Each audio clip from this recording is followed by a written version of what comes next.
আসসালামু আলাইকুম, welcome to BD study apps. Hello প্রিয় শিক্ষার্থী, তো তোমরা যারা ডিগ্রি দ্বিতীয় বর্ষ রয়েছ, আজকের এই ভিডিওটি তোমাদের জন্য। তো আজকে আমরা কথা বলবো তোমাদের বাংলা দ্বিতীয় পত্রের তো আমাদের ফেসবুক গ্রুপ হচ্ছে যেটা BD study apps by Abdullah, আর আমাদের ফেসবুক পেজ হচ্ছে যেটা বিডি স্টাডি অ্যাপস। তো বাংলাদেশ তোমাদের যে এটা আছে, বইটা আছে বাংলা জাতীয় ভাষা, এটার আইটেম নম্বর 17। তো এখানে পত্র এবং দরখাস্ত থাকে। তো আমি তোমাদেরকে দেখিয়েছি যে পত্র কিভাবে লিখতে হয়। তো আজকে আমি তোমাদেরকে দরখাস্তটা দেখাবো। যে দরখাস্তগুলো দিবে কিন্তু আগের মতো সহজ দেবে না, কারণ তুমি এখন বড় হয়েছ। এখানে তোমাকে বলবে যে অমুক বিদ্যালয়ে তোমাকে আবেদন করার জন্য, বা অমুক কলেজে পদ খালি আছে এখানে আবেদন করো, বা যে কোনো একটা বেসরকারি খাতে তোমাকে আবেদন করতে বলা হতে পারে। তো এগুলো কীভাবে আবেদন করতে হয় সেটা আমি তোমাদেরকে বুঝিয়ে দিচ্ছি। এটাকে ইংরেজিতে বলা হয় সিভি, আর বাংলাতে বলা হয় কি তোমার পত্র দরখাস্ত। হ্যাঁ, দরখাস্ত বলা হয়। তো দেখো আমরা একটা করি, কোনো একটি বেসরকারি মাধ্যমিক বিদ্যালয়ে সহকারী শিক্ষকের শূন্য পদে নিয়োগের জন্য একটি আবেদনপত্র লেখো। ভাইয়া, আবেদনপত্র আর দরখাস্ত একই জিনিস, বুঝতে পেরেছ? এগুলো আমাদের সাজেশনে খুব সুন্দরভাবে দেওয়া হয়েছে। এরপরে দেখো এটা কীভাবে লিখতে হয়। তুমি লিখবা প্রথমে তারিখ, আমি লিখছি 14 এপ্রিল 2025।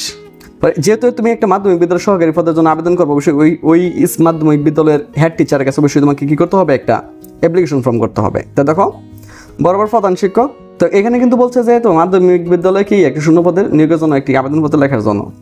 বিদ্যালয়ের নাম কিন্তু দেয় নাই, বুঝতে পেরেছো? তুমি একটা বিদ্যালয়ের নাম ধরে নিবা। তা আমি ধরে নিলাম বরাবর প্রধান শিক্ষক, মাওলানা ভাসানী উচ্চ বিদ্যালয়। তো দেখো একটু প্রথমে একটু আবেদন লিখে দেবো। মহোদয়, সবিনয় নিবেদন এই যে গত 19 মার্চ 2025 তারিখে দৈনিক প্রথম আলো পত্রিকায় প্রকাশিত নিয়োগ বিজ্ঞপ্তির মাধ্যমে জানতে পারলাম আপনার বিদ্যালয়ে একজন সহকারী শিক্ষক নিয়োগ দেওয়া হবে। তো এটা যদি ভাইয়া বিদ্যালয় না হয়, অন্য কোনো একটা প্রতিষ্ঠান হয়, তাহলে কীভাবে লিখবো? তাহলে বলতে আপনার প্রতিষ্ঠানে কি একজন লোক নিয়োগ করা হবে। আমি উক্ত পদের একজন প্রার্থী, নিম্নে আমার যাবতীয় যোগ্যতা উপস্থাপন করলাম। একই জিনিস লিখবা। পরে নাম লিখবা, নাম, পিতার নাম, মাতার নাম, ঠিকানা, স্থায়ী ঠিকানা, জন্ম তারিখ, জাতীয়তা, বৈবাহিক অবস্থা, মোবাইল নাম্বার। তো আমি নাম নিয়েছি হিরো আলম কাক্কুর, বাপের নাম নিয়েছি সেফুদা, যেহেতু সেই হিরো আলম কী করে সেফুদার বাপ ডাকে। মাতার নাম নিয়েছে তাসনিমা নাসরিন। তো তুমি এখানে যে কোনো নাম ব্যবহার করতে পারো। বর্তমান ঠিকানা কলসিন্দুর বগুড়া, আমি সঠিক জানি না যে তার বাসা কোথায়। স্থায়ী ঠিকানা কলসিন্দুর বগুড়া। তো জন্ম তারিখ বসাইছি 12/12/1994।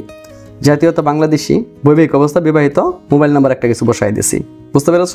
কারণ তোমাদেরকে জাস্ট বোঝানোর জন্য আমাকে এটা করতে হয়েছে। তো আমরা কী করবো, প্রথমে লিখবো তারিখ, সালটা লিখবো বরাবর প্রধান শিক্ষক, যদি তোমাকে কোনো একটা বিদ্যালয়ে অ্যাপ্লাই করতে বলা হয় তো লিখবো মাওলানা ভাসানী উচ্চ বিদ্যালয় মহোদয়, দেওয়ার পর কি আমরা এতটুকু লিখবো। বুঝতে পেরেছ?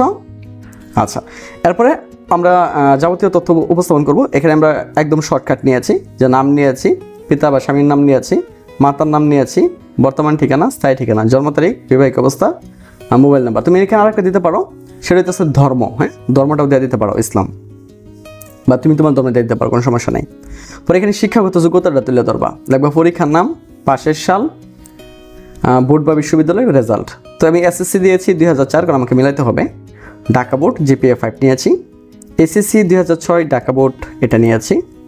BBA 2010 জাতীয় বিশ্ববিদ্যালয়, MBA 2011 জাতীয় বিশ্ববিদ্যালয়, শিক্ষক নিবন্ধন 2013 NTRCA পাস। এরপর দেখো অভিজ্ঞতা, 2008 সাল থেকে 2017 সাল পর্যন্ত পরিমণি প্রাইভেট কলেজে প্রভাষক হিসাব বিজ্ঞান পদে কর্মরত ছিলাম। এত বিনীত নিবেদনে যে আমাকে উক্ত পদে নিয়োগ দিলে কৃতজ্ঞ থাকবো। লাগবে নিবেদক হিরো আলম, কারণ তুমি এখানে যে নামটা লিখবা তোমাকে এখানে এই নামটা লিখতে হবে। সংযুক্তি হিসাবে কি দিছে, সকল সনদের সত্যায়িত ছবি, পাসপোর্ট সাইজের সদ্য তোলা 2 কপি ছবি, জাতীয় পরিচয়পত্রের ফটোকপি। এতটুকু লিখলে হবে, এগুলো লাগবে না। ঠিক আছে, এগুলো লাগবে না, এগুলো লাগবে না, এগুলো কোনো বিষয় নেই। তোমার এই বক্স করতে হবে না, এখানে শুধু এতটুকু লিখে দিলেই হয়ে যাবে। বুঝতে পেরেছ? তো তোমরা যদি এভাবে একটা অ্যাপ্লিকেশন ফর্ম পূরণ করো, মানে তোমাকে যদি কোনো শূন্য পদের জন্য হইতে পারে, এটা কোনো কোম্পানি হইতে পারে, কলেজ হইতে পারে, বিদ্যালয় হইতে পারে, জাস্ট এই জায়গার ভিতরে শুধু লিখবে যে জানতে পারলাম যে আপনার প্রতিষ্ঠানে একজন কি লোক নিয়োগ করা হবে, উক্ত পদের আমি একজন প্রার্থী। পরে এগুলো একটু বসাই দিও, যে নাম, পিতার নাম, স্বামী, মানে এগুলো তো তোমরা জানোই। তো এগুলো বসাই দিবা। পরে শিক্ষাগত যোগ্যতাটা এখানে বসাই দিবা। পরে অভিজ্ঞতাটা তুমি একটু বলে দিও যে এত সাল থেকে এত সাল পর্যন্ত আমি একটা স্থানে কর্মরত ছিলাম। তো এই তো বিনিয়োগ নিবেদন যে আমাদের উক্ত পদে নিয়োগ দেবো, নিয়োগ দিলে কি চিরকৃতজ্ঞ থাকবো, নিবেদক লিখে দেবা। এখানে তুমি যে এই পাশে যে নামটা লিখবা, এই পাশে এই নামটা লিখে দিবা। পর সংযুক্তিটা এগুলো দেওয়া দিও, এখানে বক্স লাগে না। তো আশা করি তোমরা এটা বুঝতে পেরেছো। তো আজকে এখান থেকে বিদায় নিচ্ছি, কথা হচ্ছে আবার একটু নতুন ভিডিওতে। সে পর্যন্ত সকলে ভালো থাকো, সুস্থ থাকো এবং সাথে থাকো বিডি স্টাডি অ্যাপস।